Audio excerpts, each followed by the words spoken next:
ಮದ್ದೂರು ಚಲೋ ಅಂತ ಹೇಳಿ ಮಾಡ್ಕೊಂಡಿದ್ದಾರೆ. ಈಗ ಧರ್ಮಸ್ಥಳ ಚಲೋ ಮುಗೀತು, ಅದು ರಾಜಕೀಯವಾಗಿ ಆಯ್ತು. ಅದು ಈಗ ಮದ್ದೂರು ಚಲೋ ಶುರುವಾಗಿದೆ. ಎಲ್ಲಿ ಬೇಕಾದರೂ ಚಲೋ ಮಾಡ್ಕೊಳ್ಳಿ, ನಾವು ಬೇಡ ಅನ್ನೋದಲ್ಲ. ಆದರೆ 144 ಜಾರಿ ಇದ್ದಾಗ ನೀವು ಪ್ರತಿಭಟನೆ ಮಾಡುವಂಥದ್ದು ಏನಿತ್ತು ನಿಮಗೆ? ಅದು ಯಾಕೆ ಮಾಡಬೇಕಾಗಿತ್ತು?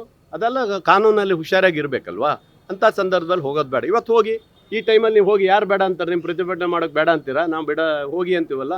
ಹಾಗಾಗಿ ರಾಜಕಾರಣದಲ್ಲಿ ನೋಡಿ, ಈಗ ಆಲ್ರೆಡಿ ಈಗ JDS ಇವತ್ತಿಗಾಗಲೇ BJP ಜೊತೆ ಸೇರ್ಕೊಂಡಿದ್ದಾರೆ. ನನ್ನ ಲೆಕ್ಕ ಆಲ್ಮೋಸ್ಟ್ ಅವರು ಆ ಪಕ್ಷ ಬಿಟ್ಟು BJPಗೆ ಸೇರ್ಕೊಳ್ತಾರೆ. ನಿಖಿಲ್ ಕುಮಾರಸ್ವಾಮಿ BJPಗೆ ಸೇರ್ಕೊಳ್ತಾರೆ. BJP ಹೆಂಗಿದ್ರು ಅವರು ಮುಸ್ಲಿಂ ವಿರೋಧಿಗಳೇ. ಇನ್ನು ಮುಸ್ಲಿಮ್ಸರು ಎಲ್ಲಿ ಹೋಗ್ತಾರೆ? ಎಲ್ಲ ಒಂದು ಕಡೆ ಹಾಕ್ತಾರೆ. ಅದಕ್ಕೆ ಯಾಕೆ ಓಟಿನ ವ್ಯವಸ್ಥೆ ಮಾಡೋಕ್ಕೆ ಹೋಗ್ತಾರೆ? ಇವ್ರು ಮಾಡೋದು ಅದೇ ಅಲ್ವಾ? ಹಿಂದೂ ಓಟಿಗೋಸ್ಕರನೇ ಇವ್ರು ಇಷ್ಟೆಲ್ಲ ಒದ್ದಾಡ್ತಾ ಇರೋದು. ಇವ್ರು ಯಾವ ಉದ್ದೇಶಕ್ಕಾಗಿ ಮಾಡ್ತಾರೆ?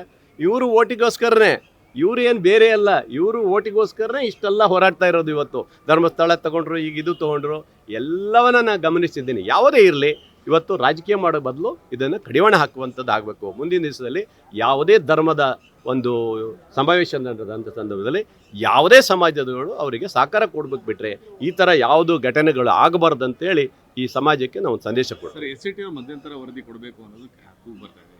ಕೊಡ್ತಾರೆ, ಹಲವಾರು ಜನ ತನಿಖೆ ಮಾಡಾಗಿದೆ. ಇಲ್ಲಿ ಮಾಡಬೇಕು. ನೋಡಿ, ಧರ್ಮಸ್ಥಳದ್ದು ನೀವು ತಿಳಿದಂಗೆ ಎಷ್ಟು ಗಲಾಟೆ ಆಯಿತು, ಹೆಂಗಿತ್ತು. SIT ಕೊಟ್ಟ ಮೇಲೆ ಅಲ್ಲಿ ಇದ್ದಂಥ ಪಾಪಿಗಳು ಯಾವ ಧರ್ಮಸ್ಥಳದ ಬಗ್ಗೆ ಇವತ್ತು ಪಿತೂರಿ ನಡೆಸಿದ್ರು, ಧರ್ಮಸ್ಥಳದ ಬಗ್ಗೆ ಕೆಟ್ಟ ಹೆಸರು ಥರ ಕೊಟ್ಟಿದ್ದರು, ಆ ಕ್ಷೇತ್ರವನ್ನು ಹಾಳು ಮಾಡೋಕ್ಕೆ ಕೊಟ್ಟಿದ್ದರು, ಅವ್ರಿಗೆಲ್ಲರಿಗೂ ಇವತ್ತು ಅರೆಸ್ಟ್ ಮಾಡಿದ್ದೀವಿ ನಾವು. ಇವತ್ತು ತನಿಖೆ ನಡೀತಾ ಇದೆ. ಇವತ್ತು ಅವ್ರು ಯಾರನ್ನು ಬಿಡುವಂಥ ಪ್ರಶ್ನೆನೇ ಇಲ್ಲ.